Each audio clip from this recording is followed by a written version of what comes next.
예, 안녕하세요. 새해에 벌써 2019년 황금돼지의 기해년이 밝았습니다. 저는 지금 서울 선릉역 근처에 있는 테헤란로에 나와 있는데요. 작년 한 해 많은 분들이 경제 상황이 어렵고 또 그러한 경제 어려움을 틈타서 많은 투자들도 하셨고 많은 도전들도 하셨을 겁니다. 그 중에 하나는 아무래도 뭐 비트코인이라든지, 그래서 이 테헤란로에서 많은 돈의 자금들이 흐르게 되는데, 이러한 비트코인이라든지 부동산이라든지 주식이라든지 이런 것들로 인해서 이제 뭐 어떤 분은 기쁨을 맛보신 분도 있겠지만 대부분 또 어려움을 또 겪으신 분들도 계실 줄이라 믿습니다.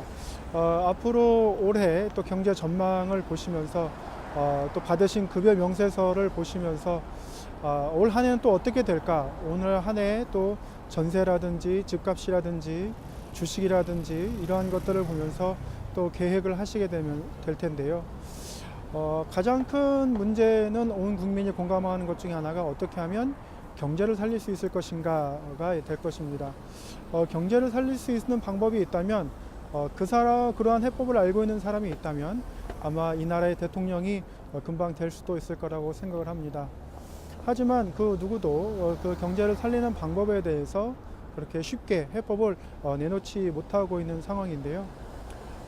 오히려 오늘 우리가 나눌 말씀, 즉 역대하, 구약에 있는 역대하 31장 전체를 보면 어떻게 하면 하나님께서 나라를 이렇게 개혁하시고 또 살리실 수 있는지, 어떻게 경제를 살리실 수 있는지에 대해서 볼 수가 있습니다. 여러분이 지금 만일 성경을 갖고 계신다면 역대하 31장 1절로 해서 마지막 절까지 한번 보시면 참 도움이 될 것 같습니다. 이 부분은 이스라엘 왕 히스기야가 어떻게 그 나라를 정비하는 것을 보는지 나옵니다. 거기서 이제 많은 우상을 섬겼던 산당들, 그리고 우상들을 다 제하여 버리는 일들이 일어나고 하나님께 11조를 드리고 그러한 11조들이 넘쳐나면서 나라가 굉장히 부강해지는 것들을 보게 됩니다. 그런데 여기서 더 가장 중요한 것은 이 모여지는 이 자금들, 자본들을 그 나라가 그것을 붙잡고 있거나 어떤 강한 사람이 가지고 있어서 그것을 유지하는 것이 아니라, 오히려 14절 이후로 반복되는 문구 중에 하나가 뭐냐면 나눠준다입니다. 나눠주고 나눠주며 나눠주고 나눠주며 이렇게 나옵니다. 오늘날 우리가 한 가지 이제 경제 문제에서 이슈가 되는 것이 바로 최저임금입니다. 현재 문재인 정부가 8,300원 정도 되는 그 최저임금을 적시해 놓고 이제 올해부터 적용이 되는데요. 그렇게 하다 보니까 많은 자영업자들이 힘들게 되고 운영이 어렵다라고 이제 이야기를 하고 있습니다. 하지만 오늘 본문의 말씀에 보면 각자 돌아가야 될 임금들, 각자 처해져야 될 그런 자금들이 골고루 나눠진 것을 보게 됩니다. 즉 간단하게 말하면 마땅히 줘야 될 것을 주고 마땅히 받을 것을 받는 사회가 되었다라는 것이죠. 이상하죠? 왜냐하면 하나님의 말씀을 듣고 하나님의 그 말씀에 순종해서 산당을 제하여 버리고 우상을 없애고 하나님을 기쁘게 섬기고 11조를 드렸고 그랬는데, 그것이 마땅히 가야 될 사람들에게 가는 재정들이 있음으로 인해서 나라가 굉장히 부강해지는 것을 보게 됩니다. 이렇게 보면 우리가 인권을 생각하고 인간 존중을 생각했을 때 어떻게 하면 이 사람을 부려먹어서 어떻게 하면 좀 더 최소의 비용으로 최대 효과를 누릴 수 있을까라고 고민하는 것보다 어떻게 하면 적정한 가격을 주고 그에 대한 수고의 대가를 마땅히 치를 수 있을까, 그래서 어떻게 하면 좋은 결과를 얻어낼 수 있을까라는 생각을 할 수 있을 것입니다. 이러한 것들을 보면 오늘날 우리가 개혁해야 될 부분 중에 하나가 정말 그 사람을 존중하고 그 사람이 받을 것을 주고 그 사람을 아끼고 이러한 마음들이 필요한 것 같습니다. 이렇게 나눠줄 것을 주고 나눠주면 나라 하나하나가 이제 각자가 인간 존중을 느끼게 되고, 그러므로 인해서 오히려 경제가 내수뿐만 아니라 수출도 신뢰를 얻고 경제가 활성화되지 않을까 생각을 합니다. 우리 세종시에 계신 많은 공무원들은 오송역에 굉장히 많이 왔다 갔다 하시죠. 서울에서 출퇴근하시는 분도 계시고 주말이 되면 또 올라가시는 분도 계십니다. 또 주중에는 룸쉐어링을 하시면서 가족을 그리워하면서 출퇴근하시고 정말 언제까지 내가 이렇게 살아야 될까, 하지만 함부로 사표를 낼 수도 없고 그렇다고 해서 어떤 뾰족한 수단도 없을 때에 많은 고민을 하시게 되는데요. 그렇게 될 때 가장 먼저 하나님 앞에서 기도하고 히스기야가 그랬던 것처럼 자신 안에 있는 우상들을 내어버리고 그 마음을 깨끗하게 하고 내가 마땅히 줘야 될 것을 주고 내가 마땅히 받을 것을 받고 그렇게 일을 할 때에 조그맣게 시작하는 거지만 하나의 나비 효과가 이루어져서 온 나라가 새롭게 변화되는 일을 겪지 않을까 싶습니다. 우리가 잘 알고 있는 경제학자 중에 아담 스미스가 있습니다. 아담 스미스는 그 이론에 있어서 보이지 않는 손에 대해서 얘기를 했는데요. 그 보이지 않는 손에 대해서 사실 명확하게 무엇이다 라고 이렇게 말은 하지 않습니다.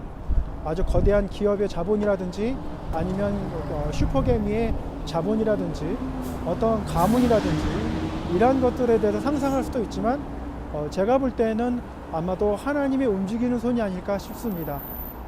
호세아서에 하나님께서는 뭐라고 말씀하시냐면 악인이 쓰는 금과 은도 내가 주었다 라고 얘기를 합니다. 즉 지금 모든 인류가 누리고 있는 자본 그리고 모든 인류가 그 재화를 나누며 함께 삶의 가치를 추구할 수 있도록 하는 은과 금도 하나님이 주셨다라고 하는 겁니다. 특별히 호세아서에서 말하는 것은 악인이 쓰는 것도 라고 말씀하시는 건데 그것은 하나님을 믿거나 믿지 않거나 동일하게 하나님께서 주신 굉장히 일반적인 은혜라고 여겨집니다. 이것은 모든 이에게 햇볕이 비춰지고 모든 이에게 공기가 주어지고 모든 이에게 물이 주어지는 것 같습니다. 이렇게 하나님께서 주신 일반적인 은혜, 즉 보이지 않는 손, 이러한 것들을 우리가 생각을 한다면 우리가 하나님 앞에서 우리에게 주어진 재정을 정직하게 사용하고 그것을 하나님 앞에서 또 공의롭게 사용할 때에 하나님께서 이것을 보시고 그 나라를 축복하시고 그 나라의 경제에 도움이 될 수 있도록 경제가 활성화되고 부강해질 수 있도록 이끄신다고 봅니다. 그래서 히스기야 때에는 31장 마지막 부분에 보면 정의와 공의가 굉장히 풍성하게 이루어진 것을 보게 됩니다. 오늘날 많은 사업장에서 그리고 많은 비즈니스계에서 이루어지는 것 중에 하나가 바로 유리벽 또는 유리천장입니다. 자신의 실력으로 그 유리벽을 뚫거나 유리천장을 뚫을 수 있다면 그래서 자기의 실력만큼이나 자기가 인정받고 승진하거나 사업이 잘 될 수 있다면 그 사회는 건강한 사회일 것입니다.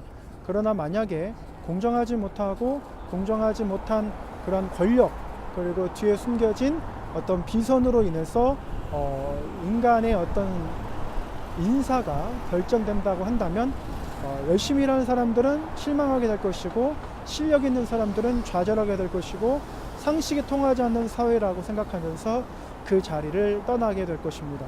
그렇게 되면 한둘이 모여서 큰 국가적인 아마 손실이 되겠죠. 우리 세종시에서 근무하시는 많은 공무원들뿐만 아니라 자영업자들 그리고 많은 교육계에 종사하시는 분들 또한 이러한 부분들을 뼈저리게 느끼실 거라고 생각합니다. 급여 명세서를 보시면서 나는 과연 이 연봉만큼 이거밖에 안 되는 건가? 내가 정말 이 월급밖에 받을 수밖에 없는 사람인가? 이렇게 사업해서 이거밖에 나올 수밖에 없는 사람의 그런 가치밖에 되지 않는 것인가? 라는 회의가 일어나면서 좌절할 수 있을 것입니다.